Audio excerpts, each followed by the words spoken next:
Hi everyone, I'm Chloe, the author of For a Better Future. Um, this is my first video, and honestly, I have tried already several times to make it sound and look perfect. Obviously, that is not going to happen. So, bear with me while I make mistakes and stumble over my words. To begin with, I would like to give an explanation of the title of my videos, or my channel, which is For a Better Future. For a Better Future is me hoping for a better future for the lives of the children of Canada, respectively, and the children of the world.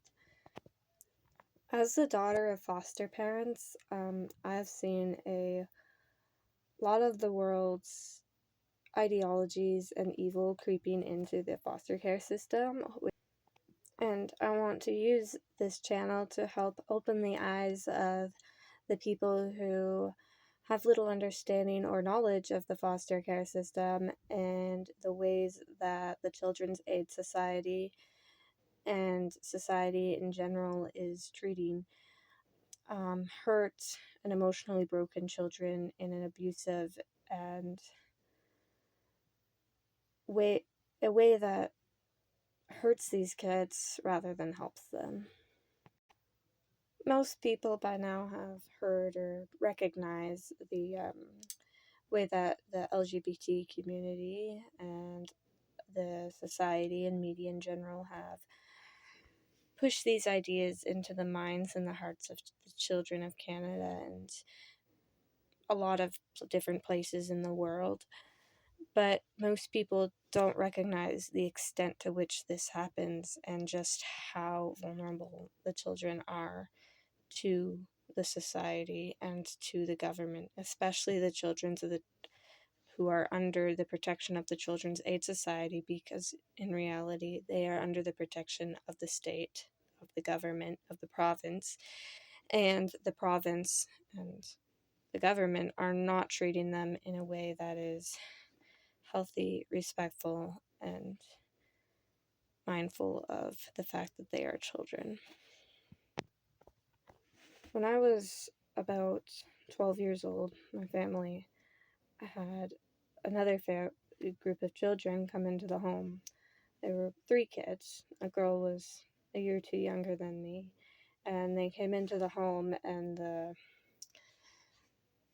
the social worker asked the girl, I'm sitting there at the table with her drawing a picture, and she comes up to the girl and asks as though it's a normal question. She says, "Are you a boy or a girl?" And I'm sitting there thinking, what's wrong with this lady? Why would she ask that? Obviously, this girl is a girl. And the girl looks very startled and responds, "I'm a girl?" She's confused, obviously. I could tell that. That was the first time I saw the way that the alphabet community, as my family calls it, had infiltrated the Children's Aid Society. Since then, it's gotten worse. A lot worse. My family has seen children, little boys whose fingernails are painted bright pink and whose eyes have mascara all over them. We've seen kids asked from the age of 7 and up whether they will marry a boy or girl, whether they were born a boy or a girl, whether they are a boy or a girl. These kids are asked these questions on the first day that they arrive in care, when they are confused, frightened, and scared of what is happening. I remember when my dad brought the foster kids home once from a visit with their parents.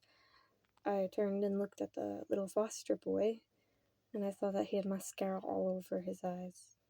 Expensive, thick mascara, and I saw the bright pink nail polish on his fingers, and I couldn't handle it. I ran to my room, burst into tears, and at that was really the last straw. I decided I had to do something about it. I've always been a big reader. I love books. I love the way that they really make a person think, how they can draw on the emotional strings of people's hearts. And I decided that I was gonna try and write a book about it.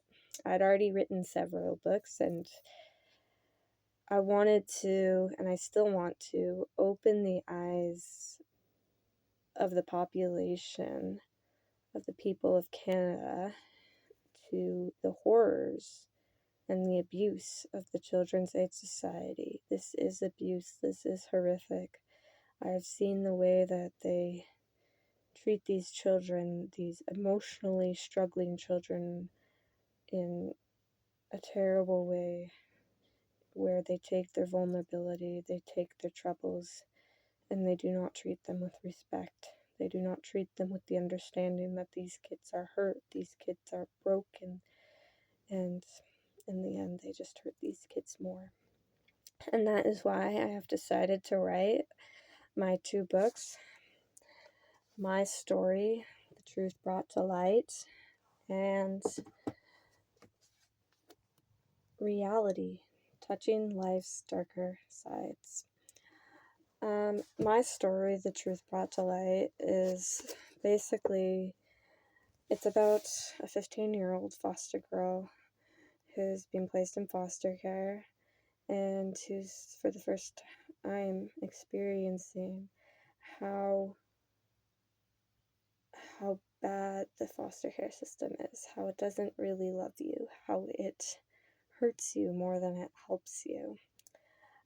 This is a book that brings the truth to light about a lot of aspects of what I've seen. Over 80% of it is details about my life, mixed and twisted a little bit and changed, so that we have a book about somebody else who's been hurt and who wants to bring the truth to light.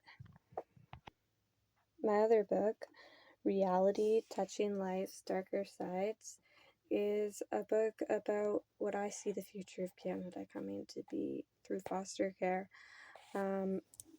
I believe that if society doesn't change, it's no longer going to be the kids who are in abusive homes or who are starving, who are being taken out of their homes, but the kids whose families actually love them. The kids whose families say, hey, that LGBTQ, it's not right. We need to love these people, but we don't need to agree with them. I see that with the way society's going, people are going to start having their children taken away from them just because of their views. My family has been threatened with the children in our home, saying that because you teach these kids certain views, we might take them from your home, we might terminate your license. This is scary and this is real, and this is why I have decided to write these books and to share this video. And I hope that this is an eye-opener to you and that you can share this and let other people know there is a deep evil going on right now, a deep hurt, and it is being pushed on the children of Canada. There are a lot of vulnerable minds, hurt minds, broken minds that need help and that need to be protected, and this is my cause in trying to protect them, and I hope that you can try the same. Please, if anything, just watch this video, share it with someone, read my books, please, because this is evil and this is dark, and even if it can't be stopped, it needs to be recognized and spoken against. This is my effort. I hope you enjoyed this. Thank you for watching.